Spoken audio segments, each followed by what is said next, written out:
Hello guys, welcome back to the channel. In this video I'm gonna talk about why I bought this Sony FX9.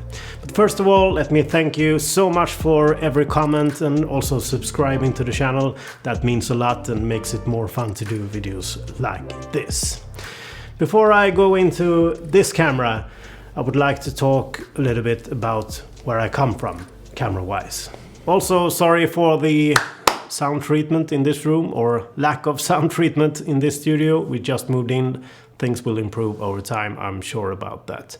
So I was a Canon shooter for many years with the Canon DSLRs, the cheaper models for many years, as I was starting getting serious with filmmaking. And they were lovely, and I'm not the kind of guy who says that brand is bad and this brand is good or something like that. I have a completely different view on cameras and gears, and I will try to explain that as we go in this video. My film school before I started a filmmaking business was to run around and making vlogs for myself and smaller projects for clients on nights and weekends for almost a year. Back then I was running around with my Canon A7iii, which were, and still is I guess, a great camera for beginners, and I was really happy about it. Doing more and more projects on a weekly basis, and also slowly starting in my head exploring the thought of starting a business, I decided to do an upgrade on the camera. Of course, I was looking into what Canon had to offer in my price range at the moment. Then Sony dropped the A7 Mark III, and that was a game changer for me.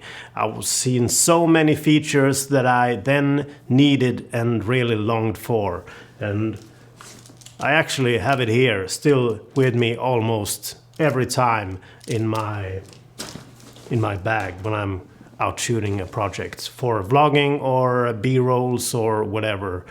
Still a great camera. And now we come to the most important point in this conversation about selecting your camera gear.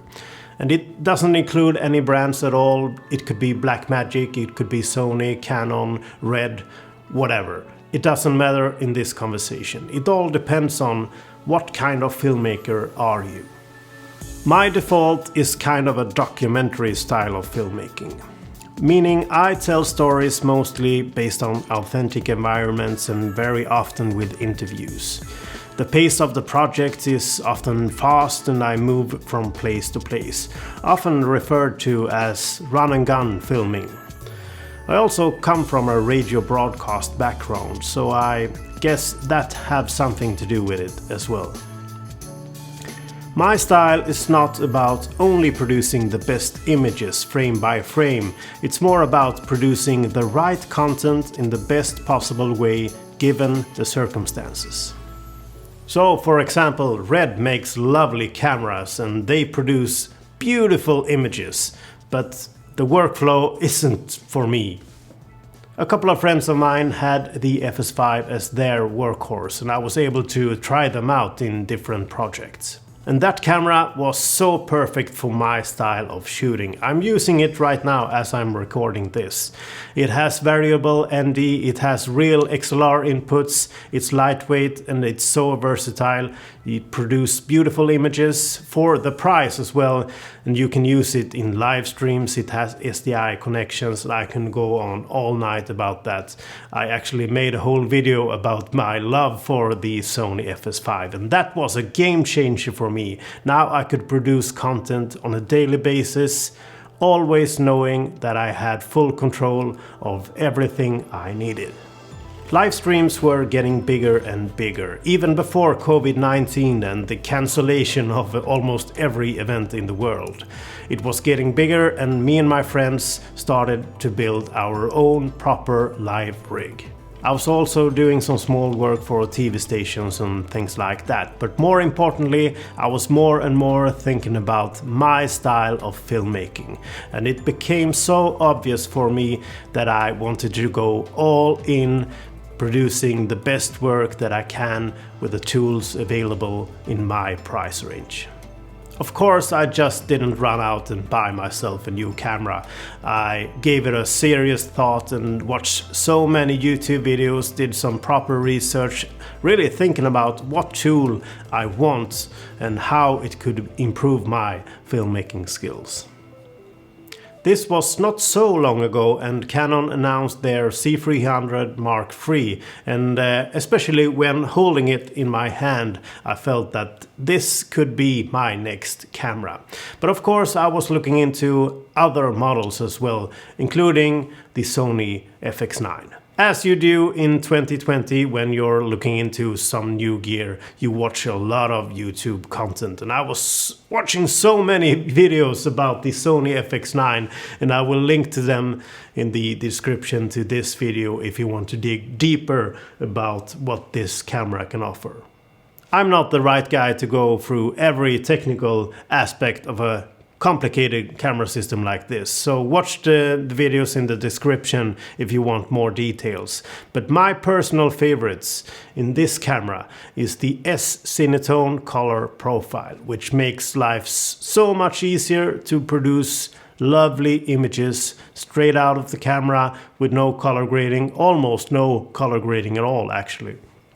2 XLR inputs for proper audio, and of course the killer feature in this camera is the variable ND, which makes exposing so much easier with this camera. And one more favorite thing about the Sony FX9 is the autofocus, now in version 2.0 iFocus, and it's so perfect.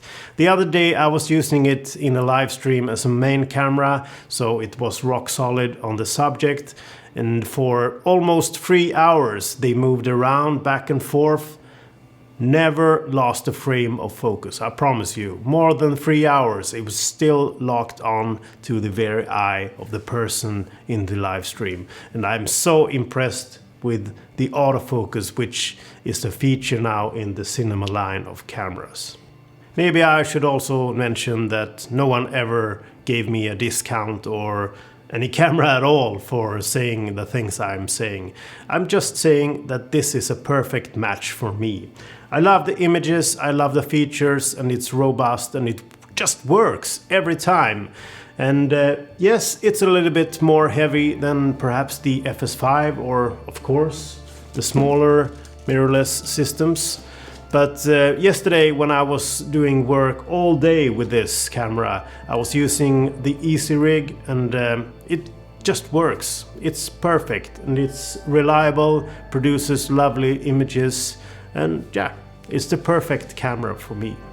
Before I end this video, I want to make sure once again that you don't miss the main point of my conversation here. And that is that you need and you want to find your style of filmmaking. Don't just look at the brands, what other people uses, what I say, what other people say. Think for yourself. Define your style of filmmaking, and more importantly, your workflow. How do you work and how do you want to work in making films? If you're interested in this camera, make sure to watch the videos that I'm linking to in the description. And if you have any comment or questions, I may not be able to answer them all, especially not if they are very technical, but give me a shout out, and remember to subscribe if you want more videos like this or other videos that I make on this channel. Thank you for tuning in and watching this video. Next week I will be back again with something completely different. See you.